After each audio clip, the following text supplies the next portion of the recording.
A black girl walked in, on a Korean mafia boss in the bathroom. What happened next will shock you. The night was supposed to be ordinary, just another shift serving drinks and fake smiles at Seoul's most exclusive underground club. When she accidentally stumbled into the private bathroom of Jin Park, the ruthless Korean mafia boss, she expected violence, maybe even death. What she got instead was far more dangerous, a proposition that would either save her life or destroy everything she'd worked for. This is the story of how one mistake changed everything. Before we go back, let us know where you're watching from. And subscribe, because tomorrow I've got something extra special for you. Maya Thompson had been in Seoul for exactly 8 months, 3 weeks, and 2 days. Not that she was counting obsessively or anything, but when you're the only black woman working at the Golden Phoenix Club, every day feels like you're under a microscope. She'd moved to South Korea on a whim after graduating from Howard University with a degree in international business, dreaming of adventure and a fresh start away from her complicated family back in Atlanta. What she got was a tiny apartment in Itaewon, a barely livable wage teaching English to disinterested teenagers during the day, and night shifts at a club that definitely operated in several legal gray areas. The Golden Phoenix wasn't the kind of place tourists stumbled into. Located in the basement of an unremarkable building in Gangnam, it catered to a very specific clientele: businessmen with too much money, politicians with questionable morals, and according to the whispered gossip among the staff, members of various criminal organizations who used the private rooms upstairs for meetings that nobody talked about.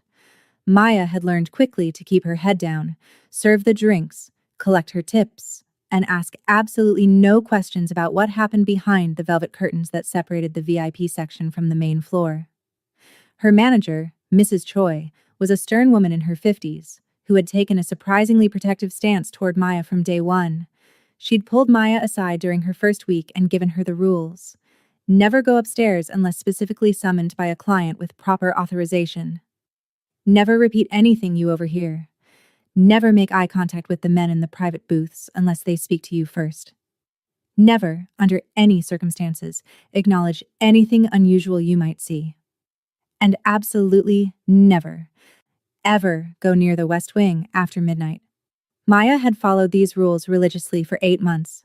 She'd perfected the art of becoming invisible, of moving through the club like a ghost, efficient and forgettable. She'd learned enough Korean to take orders and deflect unwanted attention, and she'd mastered the delicate balance of being friendly without being too friendly, available without being available. The money was good, better than teaching English, and she'd almost saved enough to either move to a better apartment or maybe even start the small import business she'd been dreaming about. Tonight was supposed to be like any other Thursday night. The club was moderately busy, not packed like weekends but steady enough to keep her moving. She'd been working the main floor, delivering bottles of expensive whiskey and sake to tables of men in designer suits who barely glanced at her as they conducted their business in rapid Korean she couldn't quite follow. Around 11:30, she'd gotten an order for the VIP section. Nothing unusual, just 2 bottles of their most expensive champagne for room 7. She'd balanced the tray carefully, navigating through the crowded main floor and up the curved staircase that led to the VIP rooms. The hallway up there was different, quieter, with thick carpet that muffled footsteps and walls covered in dark silk that seemed to absorb sound. The rooms were numbered with brass plates, and she'd delivered to most of them at one point or another, always keeping her eyes forward and her expression neutral. Room 7 was at the end of the north corridor. She'd been there before. A relatively straightforward delivery usually. She knocked twice, waited for the acknowledgement, entered, set down the champagne, collected the empty glasses, bowed slightly, and left. The whole interaction took maybe 90 seconds. Tonight should have been no different. Except tonight, as she was leaving room 7, she heard a commotion from the main floor. Raised voices, the kind that suggested a fight might be brewing. Mrs. Choi's voice cut through, sharp and commanding, trying to diffuse whatever situation was developing. Maya had paused at the top of the stairs, debating whether she should go back down to help or stay out of the way. She'd chosen to wait, stepping back from the staircase to avoid getting caught in the middle of whatever drama was unfolding. That's when she'd noticed the second staircase. The one she'd never really paid attention to before. It was narrower, almost hidden behind a decorative screen, and it appeared to lead further up into the building. She knew there was a third floor, supposedly used for storage and office space, but she'd never been up there. The West Wing Mrs. Choi had warned her about was on this second floor, down the south corridor, the opposite direction from where she was standing. The noise downstairs was getting louder, and Maya had decided to give it a few more minutes before heading back down. She'd moved further down the north corridor, away from the stairs and the noise, just trying to stay out of the way. That's when she'd seen him. A man had emerged from room 11, one of the larger VIP rooms at the very end of the corridor. He was tall for a Korean man, maybe 6 feet, with jet black hair styled back from his face and a build that suggested he spent serious time in the gym. He was wearing an expensive charcoal suit with a white shirt unbuttoned at the collar, and even from a distance, Maya could see the way he carried himself, that particular confidence of someone who is used to being obeyed without question. He'd walked past her without a glance, which was normal. Maya had pressed herself against the wall, making herself small, invisible. He'd headed toward the west corridor, the forbidden zone, and Maya had breathed a sigh of relief that he was going in the opposite direction. She'd waited another minute, listening as the noise downstairs seemed to be calming down, and then she'd started heading back toward the main staircase. That's when everything went wrong. As she'd passed room 11, the door she thought was closed had suddenly opened, and a hand had grabbed her arm. She'd gasped, spinning around to find herself face to face with another man, this one shorter and stockier, with a scar running down his left cheek and eyes that were glazed with too much alcohol. He'd said something in Korean, slurred and aggressive, his grip on her arm painful. Maya had tried to pull away, using her free hand to gently but firmly remove his grip while maintaining the professional smile she'd perfected. She'd replied in her limited Korean, apologizing, explaining she was just passing through, trying to de-escalate. But the man had been drunk and angry about something that had nothing to do with her. He'd tightened his grip, pulling her toward the open door of room 11, saying something about foreign girls and what they were really there for. Maya's heart had started pounding. She'd dealt with drunk customers before, but something about this situation felt different, more dangerous. The corridor was empty. The noise downstairs had completely died down, and she was alone with a man who clearly had bad intentions. She'd tried to pull away harder, her professional demeanor cracking. She'd raised her voice, hoping someone would hear, but the corridor remained empty. The man had laughed, a ugly sound, and had started to drag her into the room. Maya had planted her feet, using all her strength to resist, and in the struggle, she'd stomped hard on his instep with her heel. The man had yelped and loosened his grip just enough for Maya to wrench her arm free. She'd stumbled backward, off balance, and had started running. Not toward the main staircase. That would have meant running past the man, but in the other direction, toward the west corridor. She'd known it was forbidden, but in that moment, all she could think about was getting away. She'd run down the west corridor, her heart hammering, hearing the man cursing behind her and the sound of his footsteps following. The corridor seemed to go on forever, lined with doors that all looked the same. She'd tried one. Locked. Another. Also locked. She could hear him getting closer, could hear him yelling something that sounded like threats. Finally, a door had opened under her hand. She'd burst through without thinking, slamming it behind her and looking desperately for a lock. There wasn't one. The room she'd found herself in was dim, lit only by a small lamp on a side table. And it took her eyes a moment to adjust. It appeared to be some kind of private lounge, with leather furniture and a bar in one corner. But more importantly, she'd spotted another door on the far wall. She'd run for it, hoping it led to a back exit or another corridor, or anywhere that wasn't here. She'd yanked it open and found herself in a bathroom, a luxurious private bathroom with marble everything and gold fixtures. And she'd made her fatal mistake. She'd closed the door behind her and locked it, trapping herself. She'd stood there in the dark, her breath coming in gasps, listening.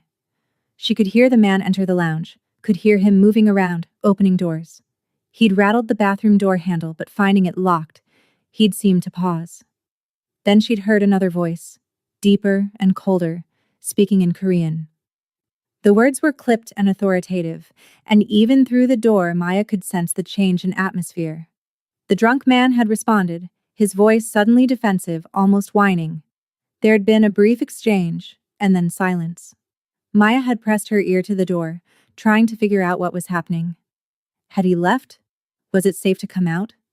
Should she just stay in the bathroom all night and hope this whole nightmare sorted itself out? Her hands had been shaking, her mind racing through scenarios, none of them good.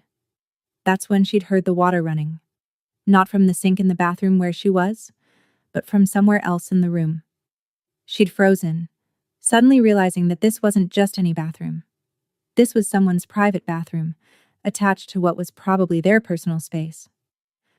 And that someone was in the room with her, separated only by the locked door. She'd heard movement, the sound of a shower turning on.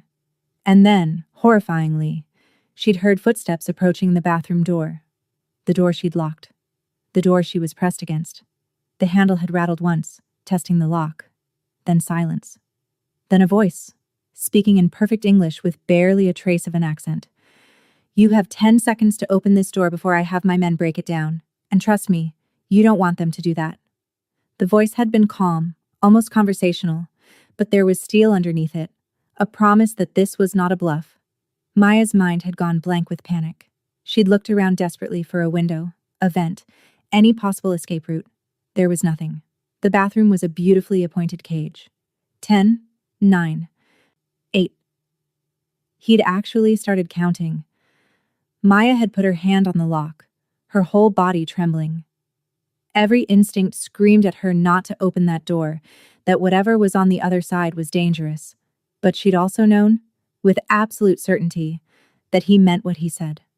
The door would come down, and then she'd have to face not just him, but his men as well. 7, 6, 5. She'd unlocked the door. She'd opened it slowly, her hands raised in a gesture of surrender, trying to make herself look as non-threatening as possible. And that's when she'd gotten her first real look at Jin Park, though she wouldn't learn his name until later. He'd been standing about 6 feet from the bathroom door, close enough to be intimidating, but far enough to give her space. He'd removed his suit jacket and was in the process of unbuttoning his shirt cuffs, preparing, she'd realized with growing horror, to take a shower in his bathroom that she'd broken into while running from a drunk man who'd tried to assault her. The absurdity of the situation would have been funny if it wasn't so terrifying. He'd stopped what he was doing when she'd opened the door, his hands frozen on his cufflinks, and had simply looked at her. Really looked at her. His eyes, she'd noticed even in her panic, were dark and intelligent, taking in every detail of her appearance, from her disheveled uniform to her terrified expression, to the way she was still half-crouched in a defensive position. The silence had stretched out, heavy and dangerous. Maya had opened her mouth to explain, to apologize, to beg for mercy. But no words had come out. Her throat had been too tight, her mind too scrambled. She just stood there, trembling, waiting for him to call his men, waiting for violence, waiting for her life in Seoul to end in the most spectacular disaster imaginable. Instead, he'd tilted his head slightly, studying her with an expression she couldn't read. Then he'd finished removing his cufflinks, setting them down on a nearby table with deliberate care, and had rolled up his sleeves. The gesture was casual, almost domestic, completely at odds with the tension in the room. "You're the American girl who works downstairs," he'd finally said. It wasn't a question. "Maya, isn't it? Mrs. Choi mentions you sometimes. Says you're a hard worker. Keeps your head down, follows the rules." The fact that he knew her name had somehow made everything worse. It meant she wasn't just some anonymous server he could dismiss or dispose of. It meant he'd been paying attention. Maya had managed to nod, still unable to form words. And yet, here you are, in the West Wing, in my private quarters, in my bathroom. He'd said it mildly, almost curious, but there was something underneath the calm that made Maya's skin prickle with danger. Mrs. Choi was very clear about the rules, wasn't she? Never come to the West Wing after midnight. "I'm sorry," Maya had finally managed to whisper. I was running. There was a man. He grabbed me. I didn't know where else to go. I'm so sorry. Please. I'll leave right now. I won't tell anyone. I'll quit. I'll go back to America. Just please. He'd held up one hand, cutting off her rambling. Slow down. Start from the beginning. Someone grabbed you? Maya had taken a shaky breath and tried to explain, her words tumbling over each other. The delivery to room 7, the noise downstairs, waiting in the corridor, the drunk man from room 11 grabbing her arm and trying to drag her into the room, her escape, running down the west corridor, finding this room unlocked, hiding in the bathroom. It had sounded insane even as she'd said it, like the plot of a bad movie. But it was the truth. He'd listened without interrupting, his expression unreadable. When she'd finished, he'd been quiet for a long moment, and then he'd walked to the door of the lounge and opened it. Maya's heart had sunk. This was it. He was calling his men to drag her out. She'd braced herself, wondering if she'd even make it out of the building alive, but instead of calling for his men, he'd spoken in Korean to someone outside. The conversation had been brief and cold, and though Maya couldn't understand the words, she'd heard enough to catch a name. The drunk man's name. When he'd closed the door and turned back to her, his expression had been grim. Park Min-jae, one of my junior associates. Apparently, he's been drinking since this afternoon and lost a significant amount of money in a card game earlier. That's not an excuse for his behavior, but it's context. He'd moved to the bar and poured himself a drink, not offering her one. He'll be dealt with.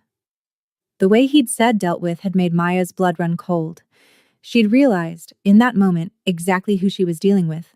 Not just some VIP client, not just someone important, someone dangerous, someone with the kind of power that made men disappear. Thank you, she'd said, because what else could she say?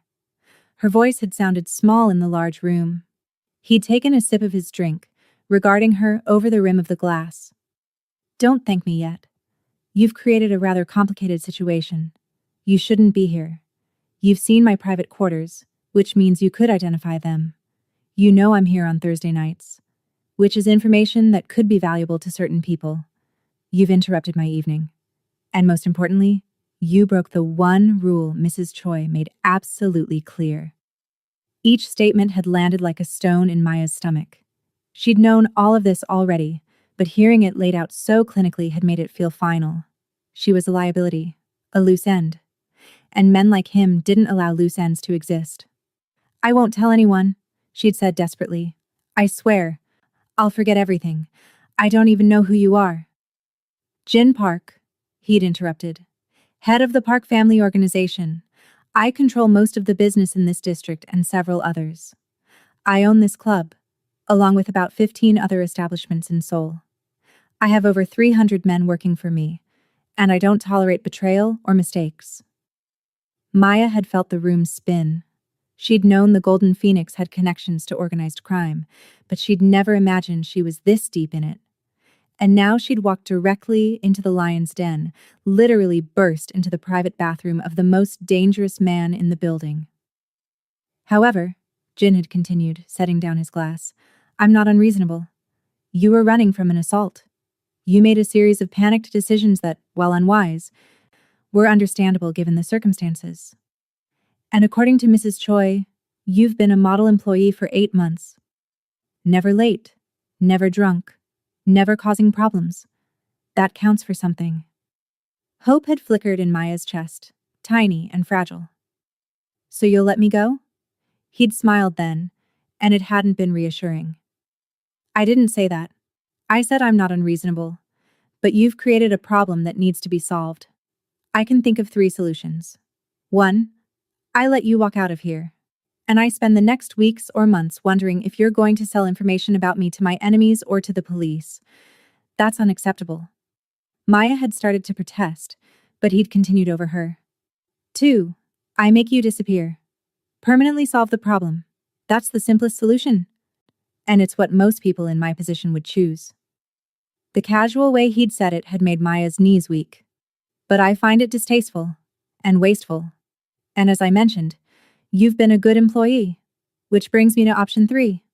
He'd moved closer, and Maya had forced herself not to step back, not to show more fear than she'd already displayed. He'd stopped about 3 feet away, close enough that she'd had to tilt her head back to meet his eyes. "You work for me," he'd said simply. "Not just as a server at the club, but directly for me.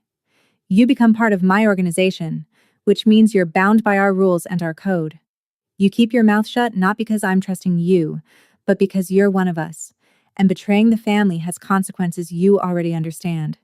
You'll continue working downstairs, maintaining your cover, but you'll also take on additional duties, translations, cultural consultations, occasionally accompanying me to meetings with international partners. Your English is perfect, your Korean is improving, and your appearance makes you memorable in ways that can be useful." Maya had stared at him, trying to process what he was suggesting. He wanted to recruit her into the Mafia, into his criminal organization, because she'd accidentally seen his bathroom. "I know what you're thinking," Jin had said, reading her expression. "This seems insane. You came to Korea to start fresh, to build a legitimate business, maybe to have an adventure, not to become a criminal, but consider your alternatives. You walk out of here tonight. Maybe I believe your promises, maybe I don't. Either way, you're always looking over your shoulder. Or you accept my offer.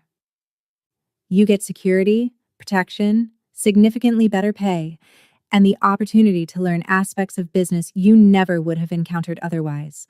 Plus, you'll be under my direct protection, which means what happened tonight with Park Min-jae will never happen again." He'd made it sound almost reasonable, like he was offering her a legitimate job opportunity. But Maya wasn't stupid.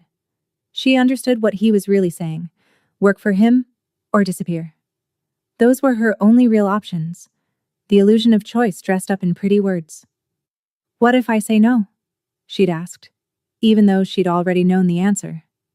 Jin had shrugged, the gesture elegant and final.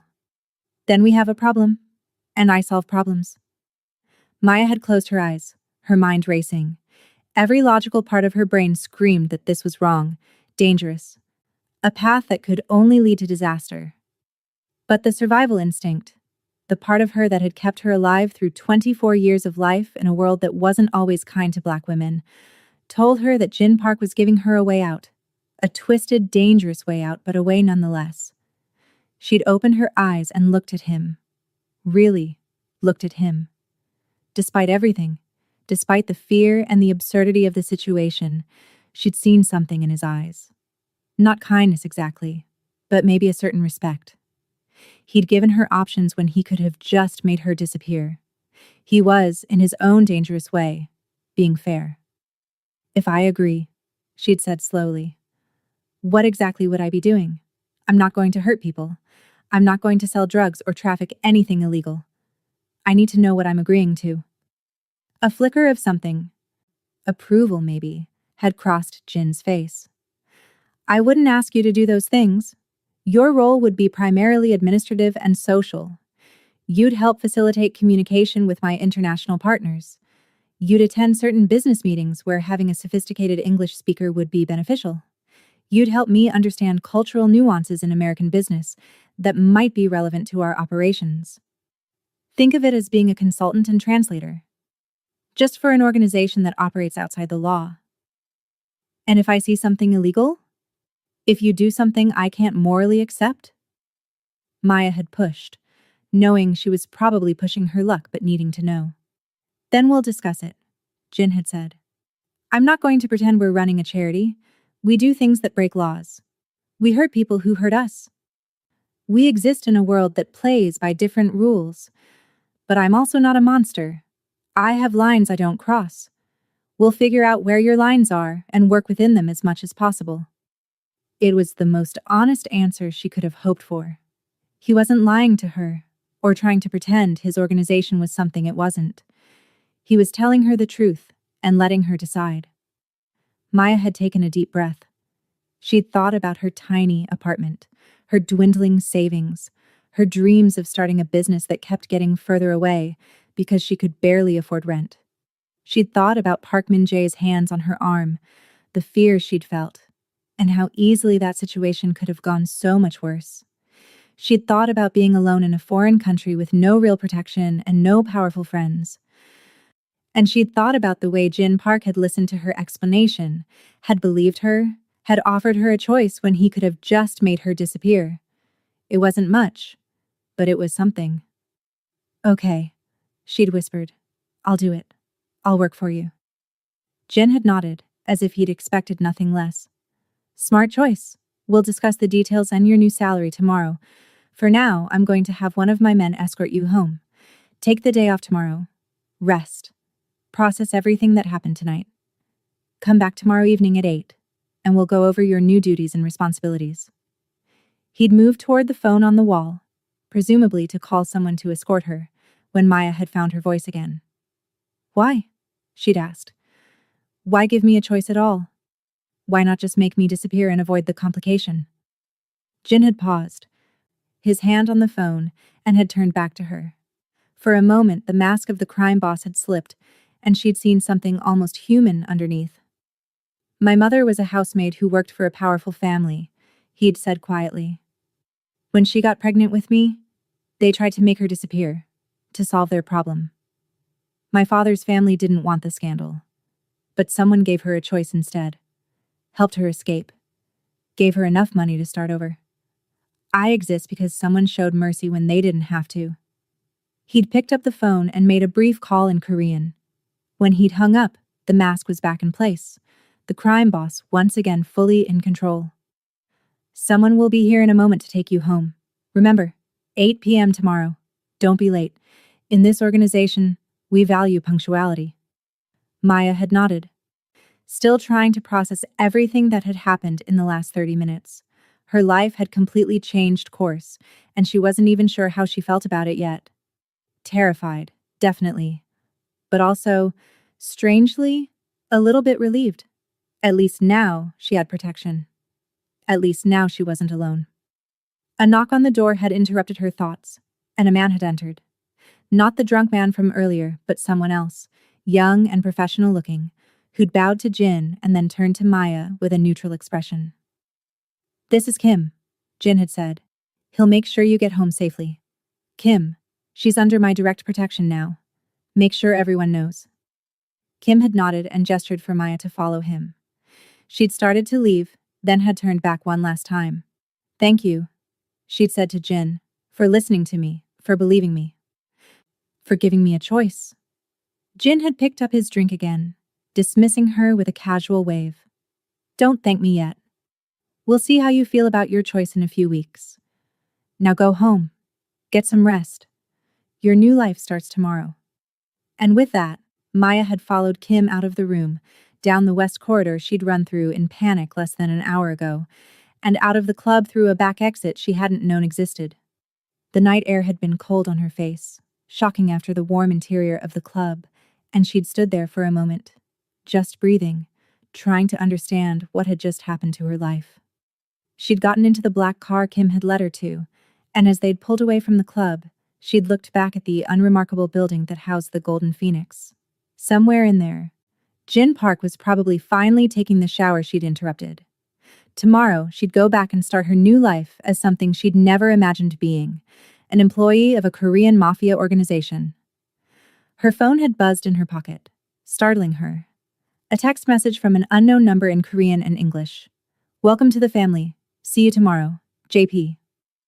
Maya had stared at the message for a long moment, then had turned off her phone and leaned back in the seat, closing her eyes.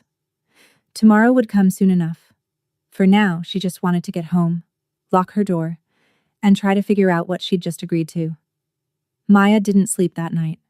She lay in her cramped studio apartment, staring at the water stains on the ceiling, replaying every moment of the previous evening over and over in her mind.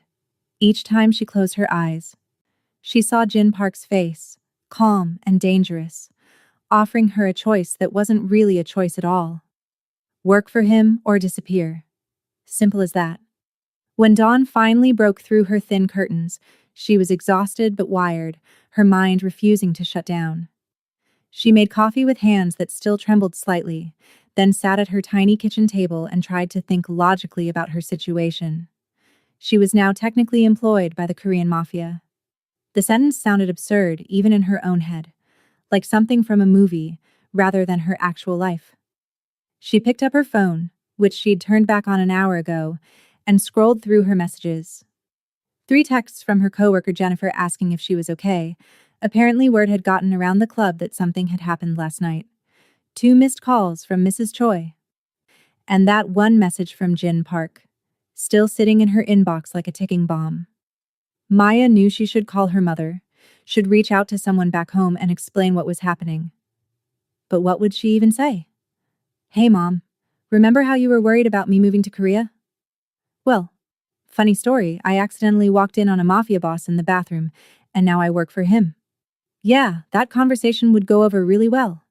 Instead, she spent the day researching. She pulled up every article she could find about organized crime in Seoul, about the Park family organization, about Jin Park himself. What she found was both reassuring and terrifying. Jin Park was 32 years old, had taken over the family business when his father died 7 years ago, and had apparently modernized the operation considerably. Unlike some of the more violent gangs, the Park organization focused primarily on businesses like clubs, restaurants, construction, and import-export operations. There was violence, yes, but it was targeted and strategic rather than random. The articles painted Jin as intelligent, calculating, and surprisingly educated. He'd studied business at Korea University before being pulled into the family operation. He spoke 4 languages fluently. He'd been linked romantically to several prominent women over the years but had never married. And most importantly, for Maya's peace of mind, he had a reputation for keeping his word. If Jin Park made a deal, he honored it. By 7 p.m., Maya had showered, changed into clean clothes, and was standing outside the Golden Phoenix Club trying to gather the courage to walk inside. The building looked different in daylight, less mysterious. Just another commercial building in a city full of them. But Maya knew what waited inside, and her stomach churned with anxiety. She took a deep breath and pushed through the door. The main club area was empty this early, chairs still stacked on tables from the previous night's cleaning. But Mrs. Choi was there, standing behind the bar, and the older woman's face flooded with relief when she saw Maya. Thank God, Mrs. Choi said, hurrying over and grabbing Maya's hands. I was so worried. Are you all right? I heard what happened with Park Min-jae. I should have been watching more carefully. Should have made sure you were safe. The genuine concern in Mrs. Choi's voice made Maya's throat tight. I'm okay, she managed. Really, it worked out. Mrs. Choi studied her face. And Maya could see the moment understanding dawned in the older woman's eyes. He offered you a position, she said quietly. It wasn't a question. Maya nodded, not trusting her voice. Mrs. Choi sighed deeply and pulled Maya into a quick, fierce hug. Then you be smart, she whispered. You keep your head down, you work hard, you stay loyal. Jin Park is fair, but he's not forgiving. You understand? I understand, Maya whispered back. Mrs. Choi pulled away and gestured toward the stairs. He's waiting for you in his office. 3rd floor. End of the hall. Don't keep him waiting. Maya climbed the stairs on shaky legs, past the 2nd floor VIP rooms where everything had gone wrong last night, up to the 3rd floor she'd never been allowed to access before. The hallway was quieter up here, more businesslike, with doors that had names on them instead of numbers. She walked to the end of the hall, to the door marked simply Park, and knocked twice. Come in, Jin's voice called from inside. Maya pushed open the door and found herself in an office that was surprisingly tasteful. Large windows overlooked the street below. There was a massive desk made of dark wood, leather furniture arranged in a conversation area, and shelves lined with books in multiple languages. Jin was sitting behind the desk, dressed more casually than last night in dark slacks and a crisp white shirt with the sleeves rolled up.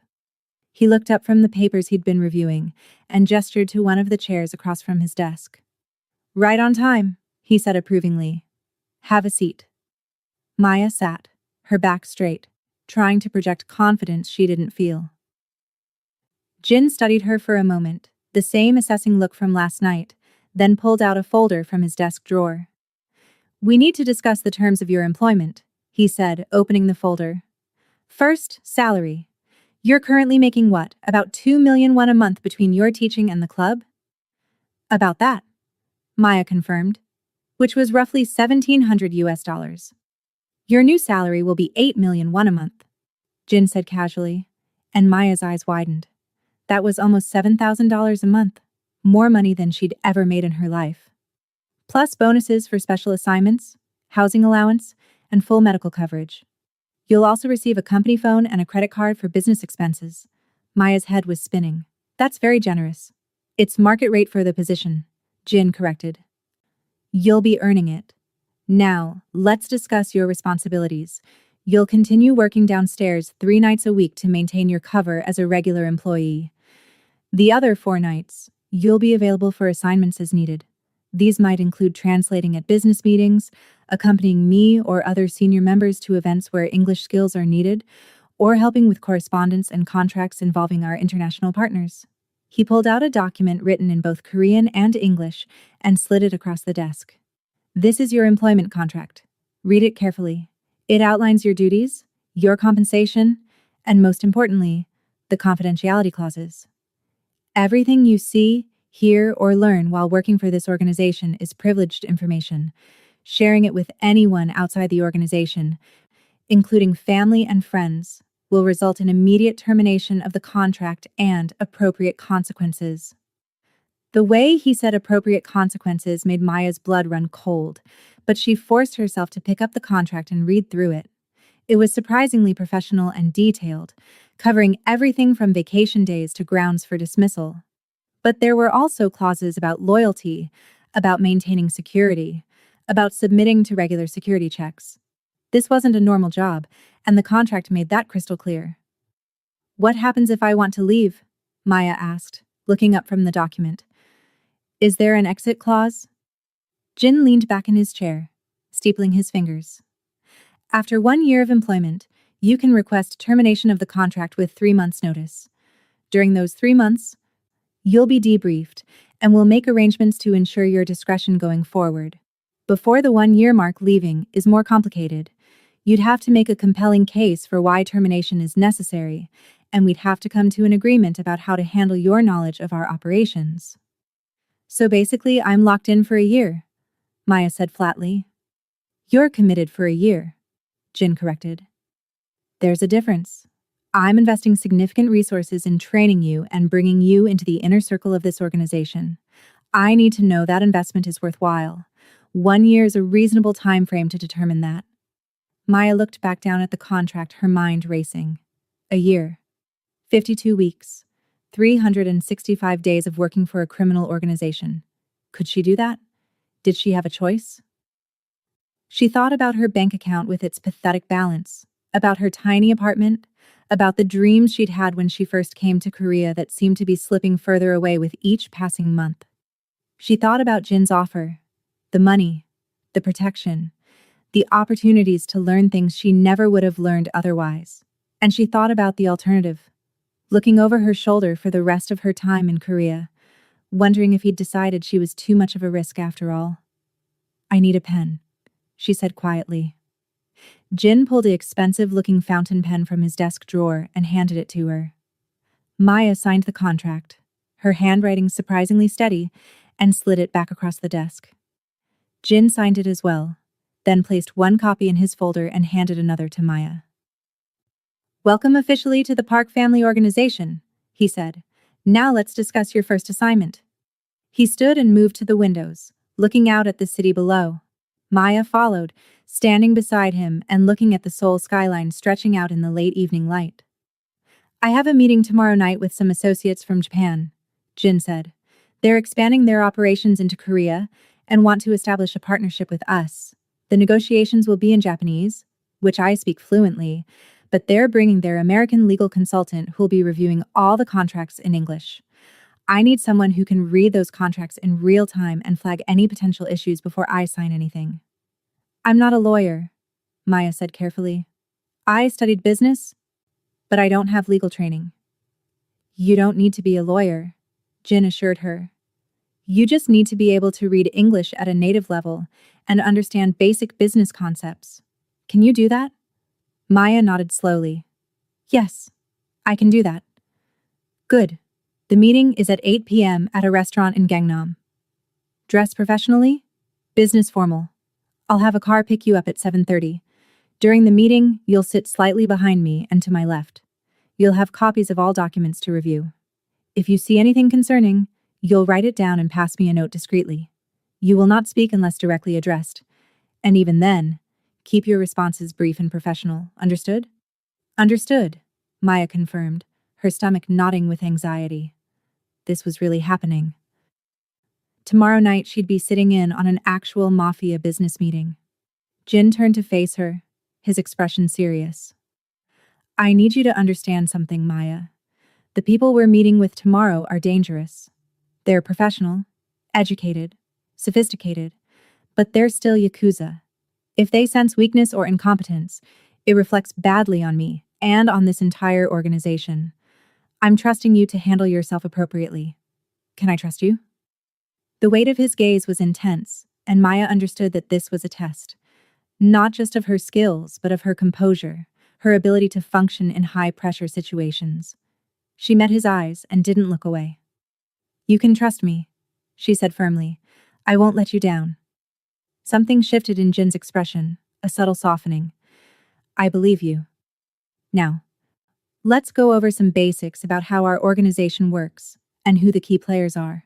You need to understand the structure if you're going to be effective. For the next 2 hours, Jin walked Maya through the organizational chart of his operation. There were about 30 senior members, each overseeing different aspects of the business.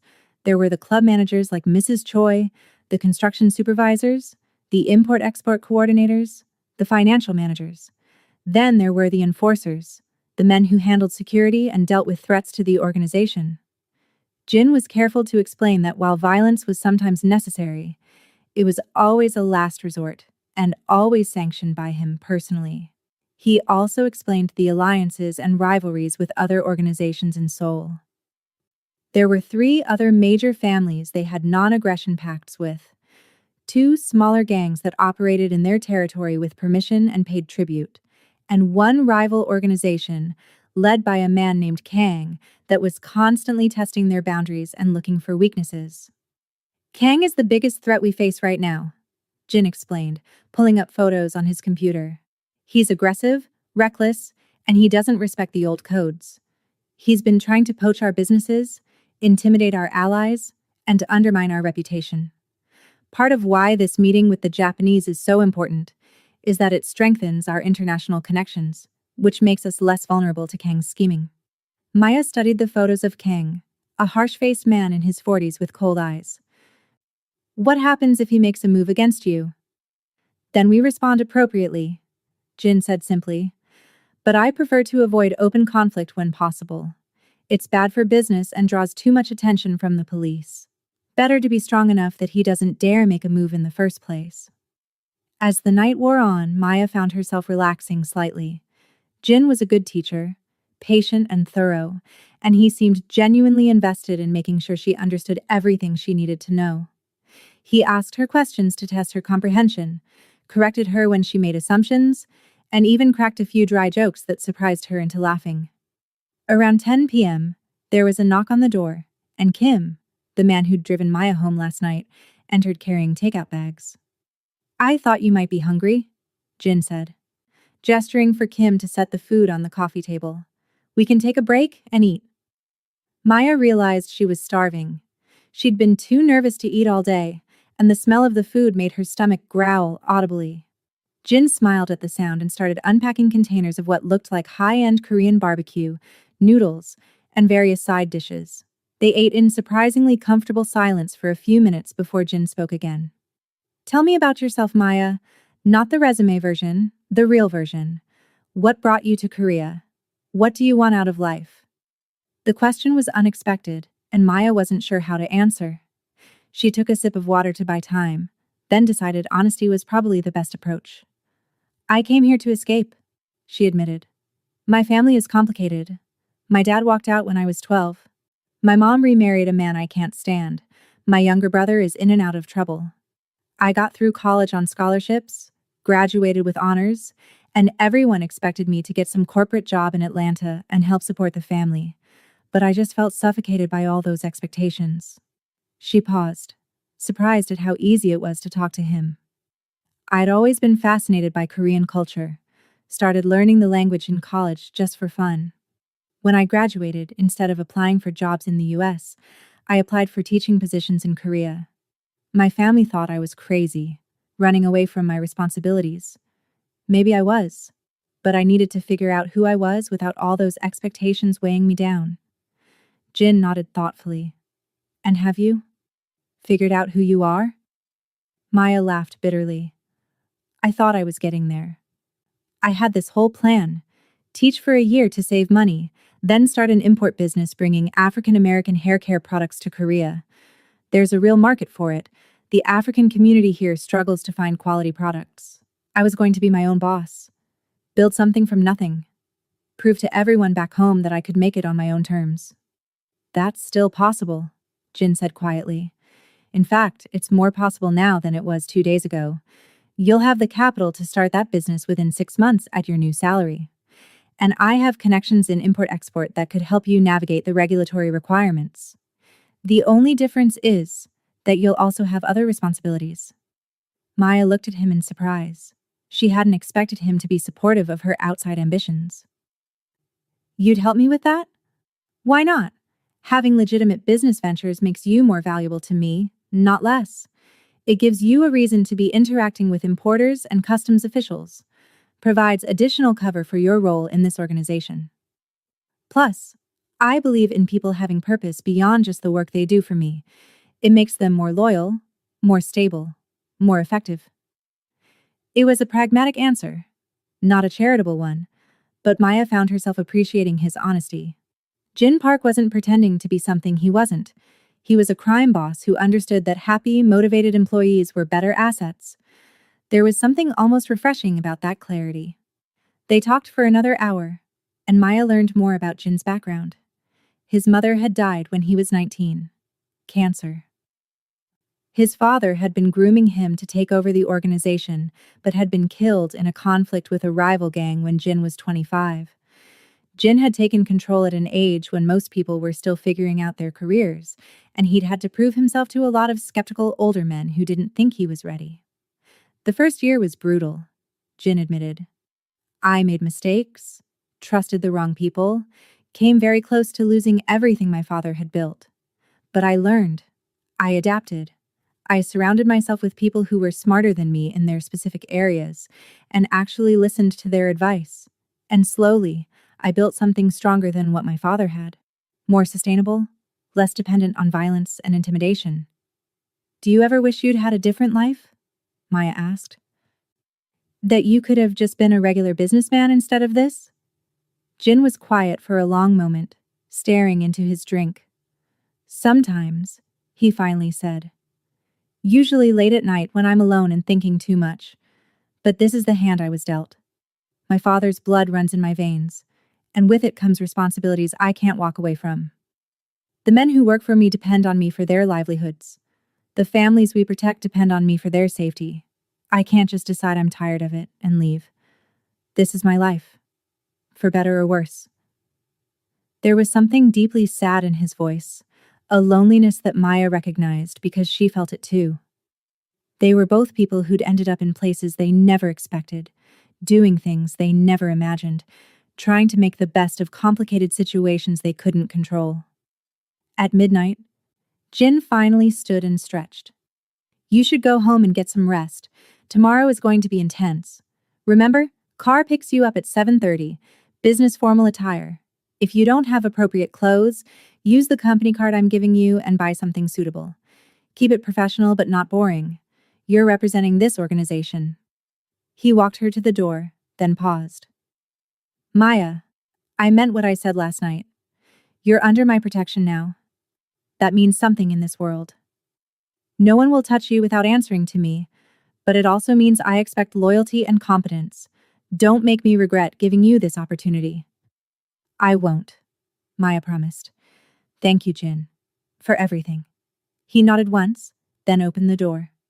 Kim was waiting outside to drive her home again, and as Maya followed him down the hallway, she realized something surprising. She wasn't scared anymore. She was nervous about tomorrow, anxious about her new role, uncertain about the future. But the paralyzing fear from last night was gone. Jin Park was dangerous, yes, but he was also fair, intelligent, and in his own way, protective. She could work with that. She could survive this. The car ride home was quiet, and when Maya finally collapsed into her bed at 1 a.m., she fell asleep almost immediately, exhausted from the emotional roller coaster of the past 48 hours. She dreamed of contracts and negotiations, of Jin's dark eyes watching her, of stepping into a world she didn't fully understand, but was determined to navigate successfully. When she woke the next morning, there was a package waiting outside her apartment door. Inside was a sleek black company phone and a credit card with her name on it. There was also a note in Jin's precise handwriting. For business expenses. Don't go crazy, but get what you need. JP. Maya held the card for a long moment, feeling its weight, understanding what it represented. She'd crossed a line. There was no going back now. She was part of Jin Park's organization, for better or worse. And her life would never be the same. She spent the afternoon shopping for appropriate business attire, settling on a tailored navy suit with a white blouse and modest heels. She had her hair professionally styled, her nails done, making sure she looked polished and confident. When she looked at herself in the mirror before the car arrived, she barely recognized herself. She looked sophisticated, professional, like someone who belonged in important meetings with dangerous people. The car arrived at exactly 7:30, and Maya took a deep breath before heading downstairs. This was it. Her first real test. She slid into the back seat and found Jin already there, dressed in an impeccable charcoal suit that probably cost more than 3 months of her old salary. You look appropriate, he said approvingly, then handed her a folder. These are the contracts we'll be reviewing tonight. Look them over during the drive. Flag anything that seems unusual or concerning. Maya opened the folder and started reading, her business degree finally proving useful as she parsed through the legal language. Jin made several phone calls in Korean during the drive, his voice low and authoritative, and Maya tried to focus on the documents rather than eavesdropping. They arrived at an upscale restaurant in Gangnam, the kind of place with private rooms and menus that didn't list prices. Jin led her through the main dining area to a private room in the back, and Maya's heart started pounding as they approached the door. Remember? Jin said quietly, his hand on the door handle. Observe everything. Say nothing unless necessary, and trust your instincts. If something feels wrong, let me know. Ready? Maya nodded, squaring her shoulders. Ready. Jin opened the door, and Maya stepped into her new life, following him into a room full of dangerous men and million-dollar deals, hoping desperately that she was ready for whatever came next. The private dining room was elegant and understated, with low lighting, expensive art on the walls, and a long table set for 8 people. 3 men were already seated, and they stood as Jin entered. Maya hung back slightly, positioning herself as Jin had instructed, observing everything while trying to appear unremarkable. The leader of the Japanese delegation was immediately obvious. He was in his late 50s, with silver-streaked hair and the kind of presence that commanded attention without effort. He bowed to Jin, who returned the gesture with precise formality, and then they shook hands in a blend of Eastern and Western business customs. Park-san, the man said in accented but clear English, thank you for meeting with us. I am Tanaka Hiroshi. This is my associate Yamamoto, and our legal consultant, Mr. Richard Chen. Maya studied the 3 men carefully. Tanaka had the calm confidence of someone who'd been in power for decades. Yamamoto was younger, maybe 40, with sharp eyes that missed nothing.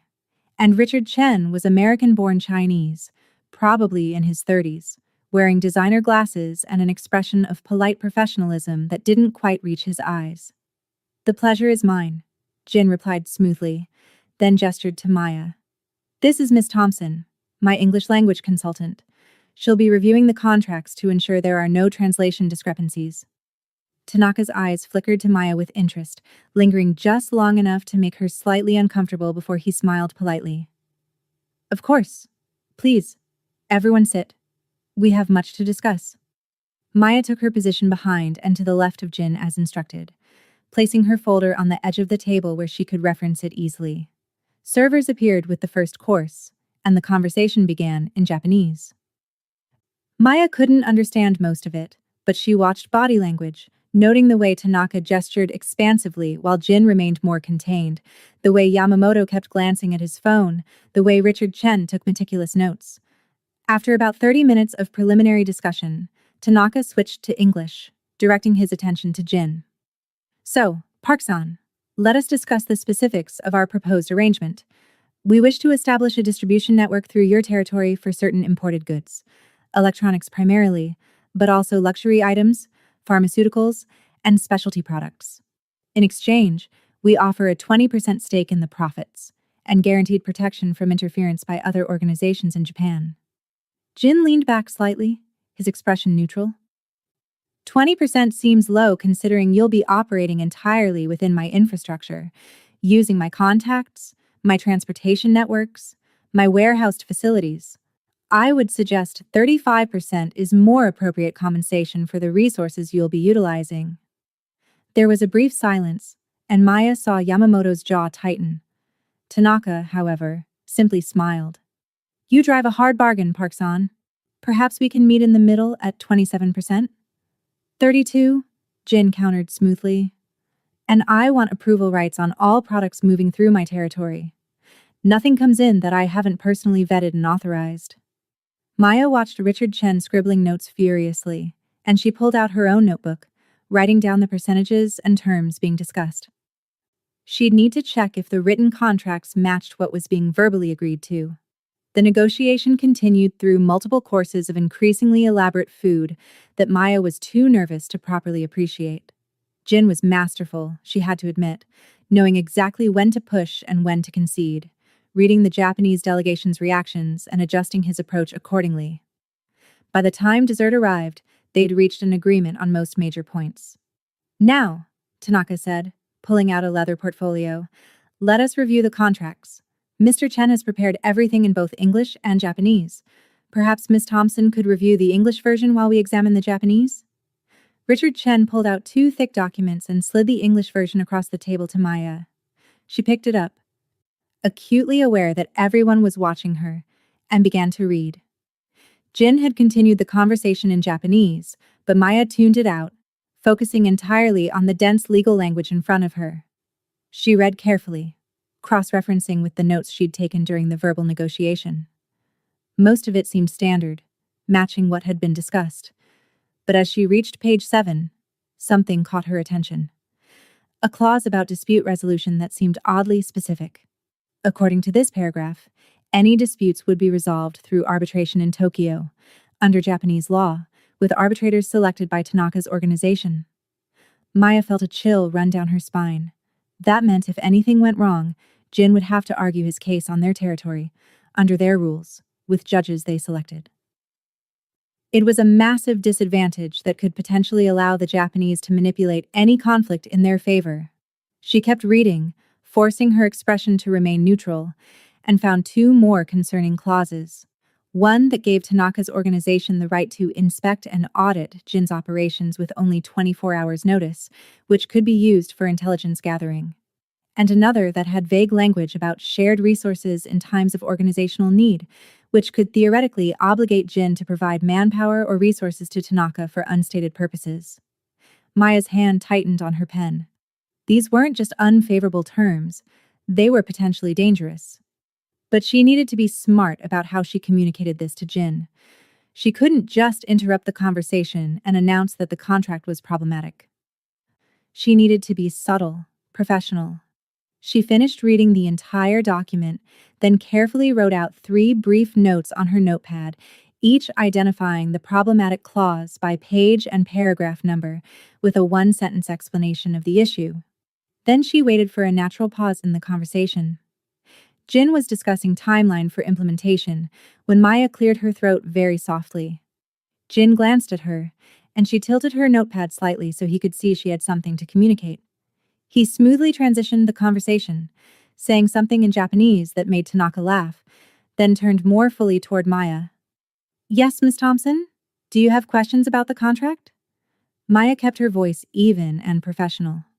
Sir, I've identified 3 clauses that may require clarification or modification. Would you like me to detail them now, or should I prepare a comprehensive summary for your later review? She saw Richard Chen's eyes narrow slightly, and Tanaka's expression became more alert. Jin's face remained perfectly calm. Please detail them now. I'm sure our associates would prefer to address any concerns immediately, rather than delay the process. Maya stood, moving to stand beside Jin so both delegations could see the document she was holding. She pointed to the first problematic clause. Page 7, paragraph 3, subsection B. The dispute resolution clause specifies arbitration in Tokyo under Japanese law, with arbitrators selected by the Tanaka organization. Standard international contracts typically use neutral third-party arbitrators or alternate between territories to ensure impartiality. This current language creates a structural disadvantage for the park organization in any future disputes. There was a beat of silence. Tanaka's smile had faded slightly, and Yamamoto was staring at Maya with an expression that was distinctly unfriendly. Richard Chen, however, looked almost impressed. Jin read the clause carefully, then looked at Tanaka. She makes a valid point. This is not acceptable language for a partnership of equals. I suggest we modify it to use neutral arbitrators selected from a mutually agreed-upon international list, with arbitration alternating between Seoul and Tokyo, depending on the nature of the dispute. Tanaka exchanged a look with Yamamoto, then nodded slowly. That seems reasonable. What are the other concerns? Maya pointed to the second clause. Page 12, paragraph 5. The inspection and audit rights with only 24 hours notice could be used to gather competitive intelligence or compromise operational security. Industry standard is typically 1 week notice for audits, with the scope and purpose of the audit specified in advance. Jin's eyes flickered with something that might have been approval, though his voice remained neutral. Again, a legitimate concern. 1 week notice? Specified scope. Tanaka was no longer smiling. You have sharp eyes, Miss Thompson. Very well. And the third issue? Page 19, paragraph 2. Maya continued, her confidence growing. The language about shared resources in times of organizational need is too vague. It could theoretically obligate the park organization to provide undefined support for undefined purposes. This needs to be much more specific about what types of resources, under what circumstances, and with what limitations. This time, Yamamoto spoke up, his English heavily accented but clear. That clause is standard protection for allied organizations. It ensures mutual support. It's also exploitable, Maya replied, keeping her tone respectful but firm. Without clear parameters, it could be used to make unreasonable demands.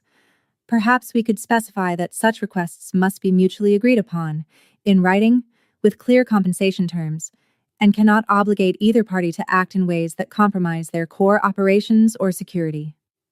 Jin looked at her, and Maya saw something in his expression she hadn't seen before. Genuine respect.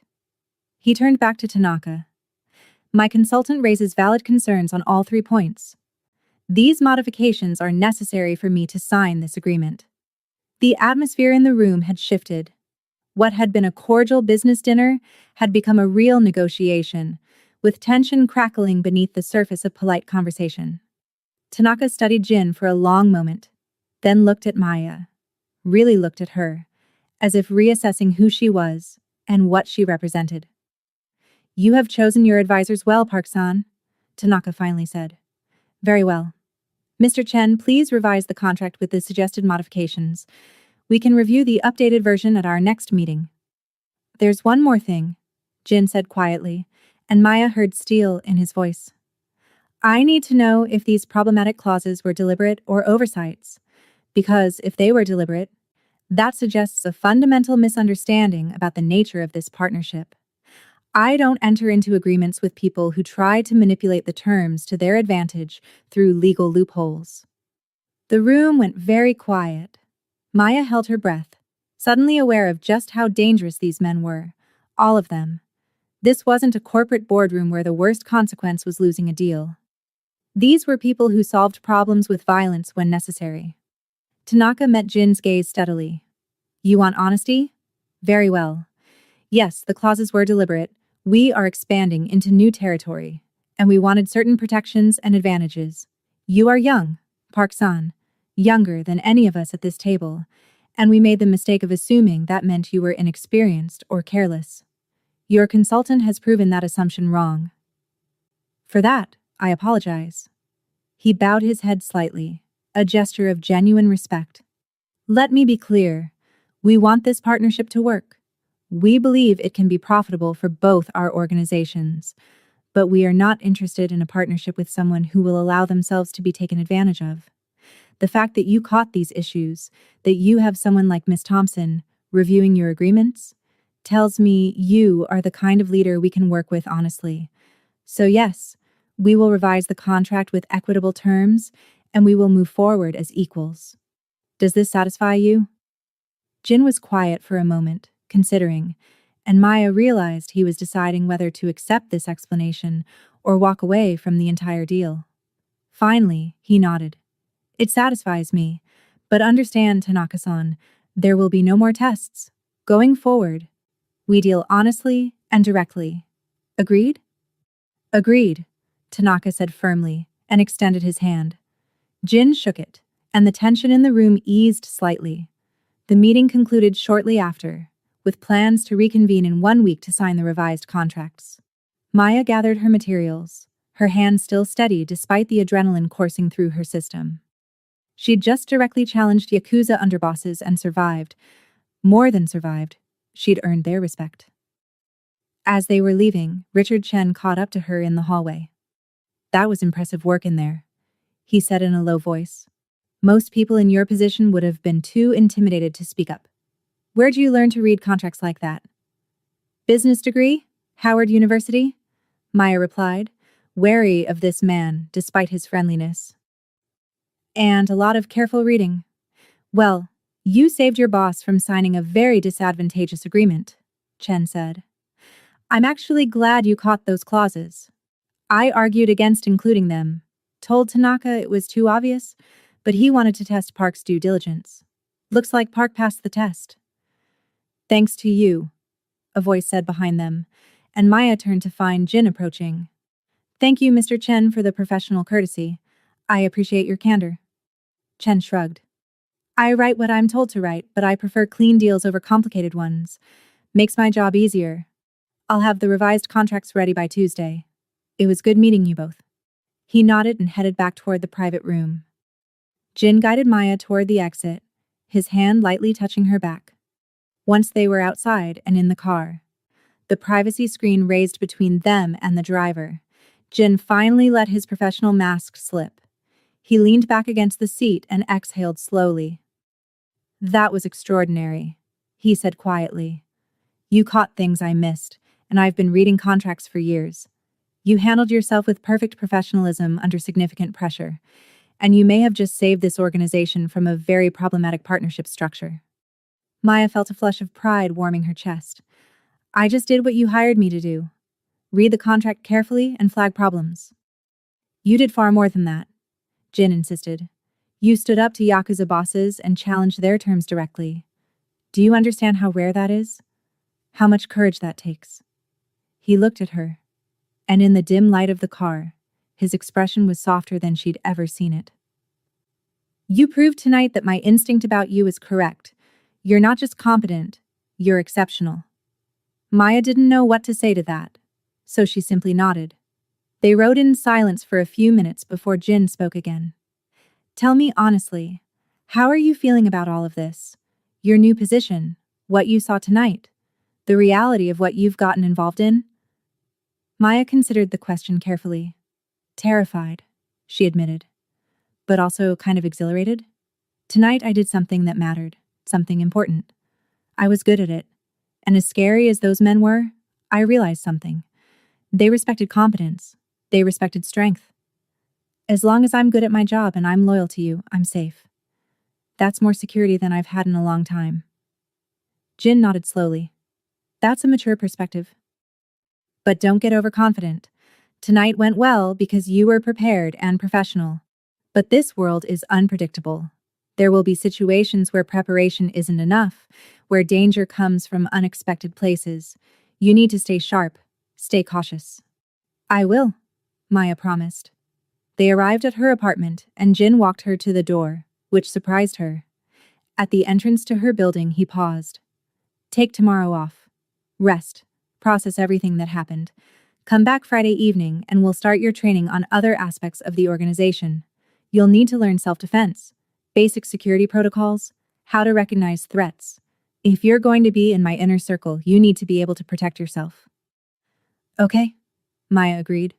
And Jin, thank you for trusting me with this opportunity, for believing I could handle it.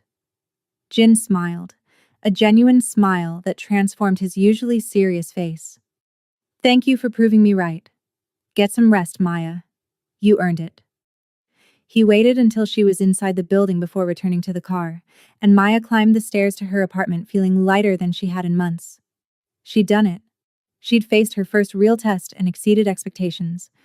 She'd proven herself valuable, capable, worthy of the trust Jin had placed in her. Over the next several months, Maya settled into her new dual life. 3 nights a week, she worked downstairs at the Golden Phoenix, serving drinks and maintaining her cover as a regular employee. The other 4 nights, she worked directly for Jin, attending meetings, reviewing contracts, helping with correspondence to international partners. She started Korean language lessons with a private tutor Jin hired, rapidly improving her fluency. She began self-defense training with one of Jin's security specialists, learning how to handle herself in dangerous situations. She also started to understand the complexity of Jin's organization. It wasn't just a criminal enterprise, it was a business empire that happened to operate outside the law. Jin ran it with the efficiency and strategic thinking of a Fortune 500 CEO. He invested in legitimate businesses to launder money and create sustainable revenue streams. He maintained careful relationships with police and politicians, paying for protection and influence. He enforced strict codes of conduct among his men, punishing those who brought unnecessary attention or acted recklessly. And slowly, Maya realized something surprising. She was good at this. Really good. Her business education, her cultural perspective as an outsider, her ability to read people and situations, all of it made her uniquely valuable to Jin's operations. She negotiated a deal with a Chinese import company that saved the organization millions. She identified a mole in their accounting department who'd been skimming money. She helped Jin navigate cultural misunderstandings with American partners that could have derailed important deals. She also started her own legitimate business, the hair care import company she'd dreamed about. Jin was true to his word, helping her navigate regulatory requirements and introducing her to reliable suppliers. Within 6 months, she had a small but growing operation, selling products online and through a few retail partnerships. It gave her purpose beyond her work for Jin, a piece of her life that was entirely her own. Her relationship with Jin evolved as well. They spent so much time together that they developed an easy rapport, a friendship of sorts, though Maya was always aware of the power dynamic between them. Jin trusted her with increasingly sensitive information, brought her to more important meetings, asked her opinion on major decisions. But there were also moments of surprising intimacy, late-night conversations in his office where they talked about their lives, their fears, their dreams for the future. Maya found herself thinking about Jin at odd moments, noticing things like the way he rubbed his temples when he was stressed, the way his eyes softened when he talked about his mother, the way he laughed at her jokes when he thought no one else was listening. She told herself it was just admiration, respect for someone who'd given her such an incredible opportunity. But deep down, she knew it was becoming something more complicated. 8 months into her new position, everything changed. Maya was working late at the Golden Phoenix, reviewing supplier contracts in the small office Jin had given her on the 3rd floor, when she heard shouting from downstairs. She froze, listening. Gunshots rang out, sharp and terrifying in the enclosed space, then screaming, and the sound of breaking glass. Maya's training kicked in. She grabbed her phone and texted Jin's emergency number, a simple code that meant trouble at the club. Then she locked her office door and moved away from it, positioning herself behind the desk where she had cover and could see anyone who came through the door. Her heart was pounding, but her mind was clear. This was what Jin had trained her for. Stay calm. Assess the situation. Survive. She could hear shouting in Korean, angry voices demanding something. Then heavy footsteps on the stairs, multiple people coming up. They tried the door to Jin's office first, and when they found it locked, they kicked it in. Maya heard them searching the room, throwing things around. They were looking for something, or someone. Then they tried her door. Maya held her breath, her hand on the small canister of pepper spray Jin had given her. The door handle rattled, then someone hit the door hard. Once, twice, 3 times. The cheap lock wouldn't hold much longer. "Come out now and we won't hurt you," a voice shouted in English. "We know you're in there, we just want to talk." Like hell they did. Maya knew enough about this world now to understand that whatever was happening, it wasn't good. These were probably Kang's men, the rival organization Jin had told her about. If they were here, if they'd attacked the club openly, something had gone very wrong. The door splintered on the 4th hit, and a man pushed through, gun in hand. Maya didn't hesitate. She sprayed him directly in the face with the pepper spray and he screamed, stumbling backward.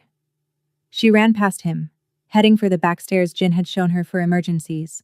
Behind her, she heard more shouting, more footsteps pursuing her. She burst through the emergency exit and into an alley, running as fast as her heels would allow.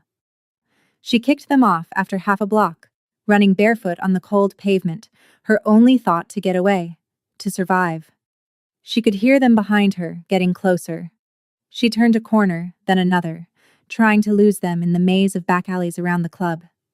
She was reaching for her phone to call for help when a car suddenly pulled up beside her.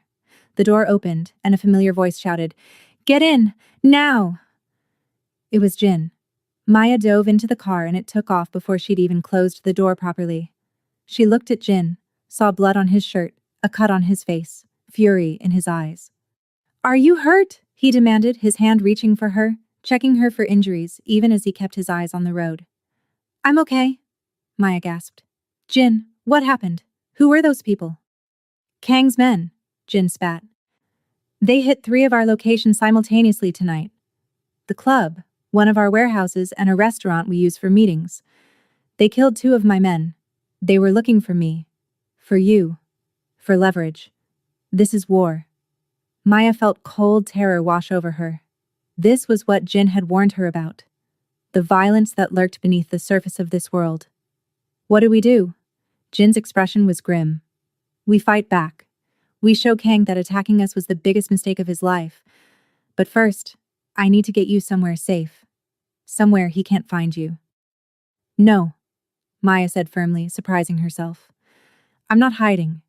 You trained me for this. I'm part of your organization, part of your inner circle. Whatever comes next, I face it with you. We're in this together." Jin looked at her, really looked at her, and something passed between them in that moment. Understanding, trust, and something deeper that neither of them had words for yet. He reached out and took her hand, squeezing it tightly. "Okay," he said quietly. "Together. But Maya, this is going to get worse before it gets better. Are you sure you're ready for that?" Maya thought about everything that had brought her to this moment. The wrong turn that led her to Jin's bathroom. The choice that had changed her life. The months of learning and growing and becoming someone stronger than she'd ever imagined. She thought about the life she'd left behind in America. The dreams she'd had. And the reality she'd found instead. This wasn't what she'd planned. But somehow it had become exactly where she needed to be. "I'm sure," she said. "Whatever comes next, we handle it. You and me. Your family." Jin smiled, fierce and proud. "My family," he agreed. "Now let's go show Kang what happens when he messes with the parks." As they drove through the Seoul night, heading toward whatever battles awaited them, Maya realized something profound. She'd come to Korea looking for adventure, for escape, for a fresh start. Instead, she'd found purpose, strength, and belonging in the most unexpected place. She'd walked into a bathroom 8 months ago and stumbled into a completely different life. A dangerous life, a complicated life, but one that was entirely hers. And whatever happened next, whatever challenges they faced, she knew one thing with absolute certainty. She was exactly where she belonged, by Jin Park's side, ready to fight for the family she'd chosen and the man she'd come to care about more than she'd ever expected. The girl who'd accidentally walked in on a mafia boss in the bathroom was gone. In her place was a woman who knew her own strength, her own worth, and her own power. This was just the beginning of their story, and Maya couldn't wait to see where it led. Together.